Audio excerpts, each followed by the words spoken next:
θεμελιώδη χαρακτηριστικά, δύο θεμελιώδες διακλαδώσεις. Η μία είναι το διαδίκτυο, όπως είπα πριν, σαν αυθύπαρτο αντικείμενο μελέτης. Τι είναι αυτό? Και το διαδίκτυο ως επικουρικό στη μάθηση αντικείμενο μελέτης. Ξέρετε πόσο πιο εύκολα μπορεί να καταλάβει ένα φυσικό νόμο κάποιος αν μέσα από μια υπηρεσία του διαδικτύου δει μια προσομοίωση ζωντανή, χωρίς να χρειαστεί να ανατώσουμε τον κόσμο και να βάλουμε σε έξοδα με το σχολείο και να δούμε ένα ωραίο πείραμα. Για παράδειγμα, αυτό είναι μια άλλη θεώρηση. Αυτό που θέλω να πω είναι ότι σχηματικά το βλέπω όλο και περισσότερο κάθε μέρα. Το σχολείο αρχίζει και μοιάζει με μουσείο σήμερα. Δυστυχώς. Τι σημαίνει αυτό? Και όχι μόνο θα βάλει έξυπνο πίνακα ή όχι, και τα μουσεία έχουν βάλει διαδραστικές οθόνες, αλλά παραμένουν μουσεία. Τι σημαίνει αυτό? Το παιδί βιώνει έξω μια άλλη πραγματικότητα. Η πραγματικότητα είναι Facebook, Twitter, high five, κινητό τηλέφωνο, μηνύματα, δικτυακές πλάκες, πραγματικές πλάκες. Λάπτοπ πλέον με τη βοήθεια της πολιτείας. Ακριβώς, λάπτοπ με τη βοήθεια της πολιτείας. Ούτως ή άλλως οι laptops κάνανε πιο φθηνά από τα κινητά, αλλά εντάξει, είναι ακόμα καλύτερο. Στους Έλληνες αρέσουν τα δωρεάν και τα δώρα, είναι αλήθεια αυτό. Βιώνει λοιπόν μια άλλη πραγματικότητα, δικτυωμένη, όπου εκεί κάνει τα πιο πολλά του πράγματα και ξαφνικά μπαίνει μες στην τάξη και ο χρόνος σταματάει. Αυτό θέλω να πω ότι είναι ένα μουσείο. Εμείς αυτό προσπαθούμε, να επανεκκινήσουμε το χρόνο μες στην τάξη. Αυτό είναι το πρόβλημα σήμερα.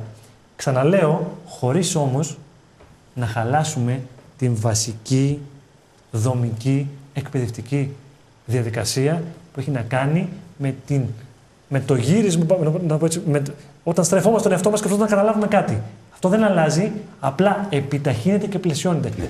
Το λέω πολύ προσεκτικά, διότι και οι εκπαιδευτικοί από άγνοια, οι γονείς από μεγαλύτερη άγνοια, παλατζάρουν δυστυχώς μεταξύ του μαύρου ή του άσπρου.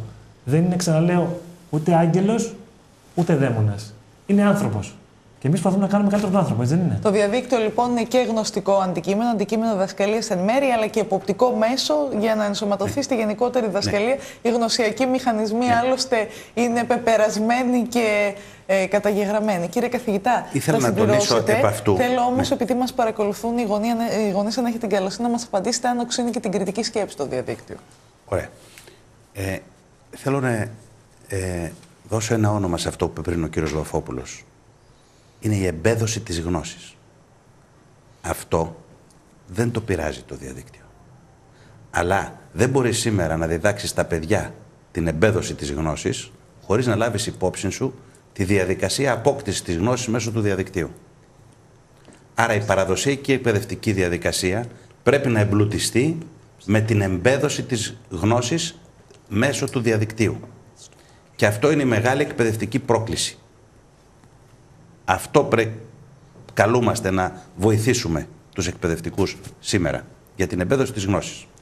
Τώρα, ως προς την κριτική σκέψη. Θα δείτε τα τελευταία 2-3 χρόνια να αναπτύσσονται δύο διαμετρικά αντίθετες απόψεις σε αυτό το θέμα. Μία άποψη λέει ότι ο νους του ανθρώπου μερίζεται πλέον στο διαδίκτυο και κατακαιρματίζεται. Αποτέλεσμα αυτού είναι ότι το παιδί χάνει την δυνατότητα προσωπικής συμμετοχής και στην επεξεργασία των δεδομένων και γίνεται υποκείμενο κάποιων οι οποίοι το διαχειρίζονται πιο εύκολα. Επειδή λοιπόν μερίζεται ο νους στο διαδίκτυο, δεν μπορεί να έχει τη συγκρότηση που είχε με το περιορισμένο πλαίσιο που δούλευε παλιά. Τι εννοούμε με αυτό?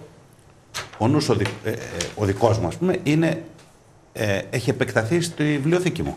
Ξέρω ότι ένα μέρος της γνώσης μου είναι στο τάδε βιβλίο, το κατεβάζω, το ράφι, το διαβάζω, αλλά είναι είναι αρκετά συγκροτημένος. Σήμερα ο νους του παιδιού είναι διευρυμένος και μερίζεται σε όλο τον πλανήτη. Γιατί κάποια δεδομένα ξέρω θα τα πάρει από αυτό το site. Ξέρω ότι αυτή την εικόνα θα τη δει από εκείνο το site. Ξέρω ότι στο άλλο site θα βρει κάποιους φίλους ψηφιακούς. Ο γιος μου, ας πούμε, έχει πολλούς φίλους ψαροτουφεκάδες. Και μιλάνε από όλο τον κόσμο και ανταλλάσσουν εμπειρίες και εικόνες. Αυτός ο μερισμός του νου θα κατακαιρματίσει τον άνθρωπο. Θα του μειώσει την κριτική σκέψη. Η δεύτερη άποψη είναι ασφαλώς όχι. Έχει τόσο μεγάλες δυνατότητες ο νους του ανθρώπου που αυτό είναι μια απλή πρόκληση.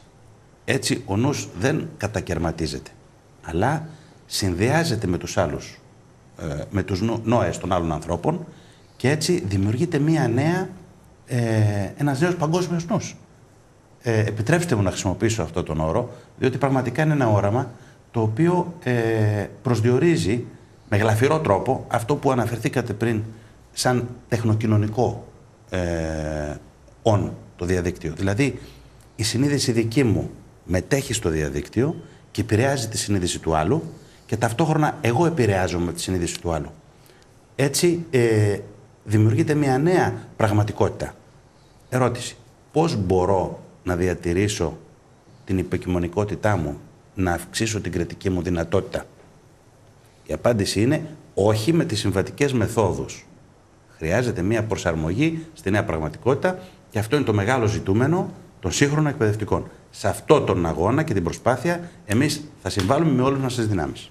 Έχοντας ως έδρα σας από εδώ και στο εξής στη Βέρεια. Νομίζω ότι φτάνοντας ακόμη και στις παρυφές φιλοσοφικών ερωτημάτων και φιλοσοφικών ζητημάτων, το μεταπτυχιακό πρόγραμμα με αντικείμενο γνωστικό, την επιστήμη του διαδικτύου, φαίνεται ότι αφορά στην πλειοψηφία της ελληνικής κοινωνίας. Εμείς ευχόμαστε να γίνει και ανοιχτό κάποια στιγμή. Να το διευκρινίσω λίγο. Έχοντας έδρα, αλλά κυρίως έχοντας τη Βέρεια σαν πύλη προσπέλασης στον παγκόσμιο ιστό.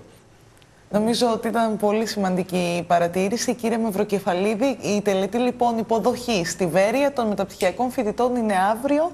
Αύριο, 6,5 ώρα θα γίνει ξενάγηση στο χώρο που θα εφαρμόζεται το πρόγραμμα.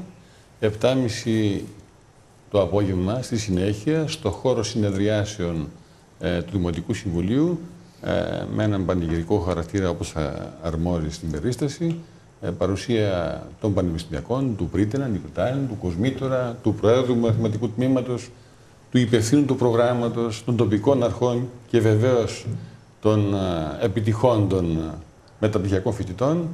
Θα έχουμε το εναρκτήριο λάκτισμα και από την Πέμπτη μάθημα στον χώρο, τον οποίο έχει ετοιμάσει ο Δήμος όπως είχε υποχρέωση, μέσα από τη συμβατική του υποχρέωση και όπως απαιτούσαν λοιπόν οι πανεπιστημιακοί, με όλα τα υποστηρικτικά μέσα στην θέση.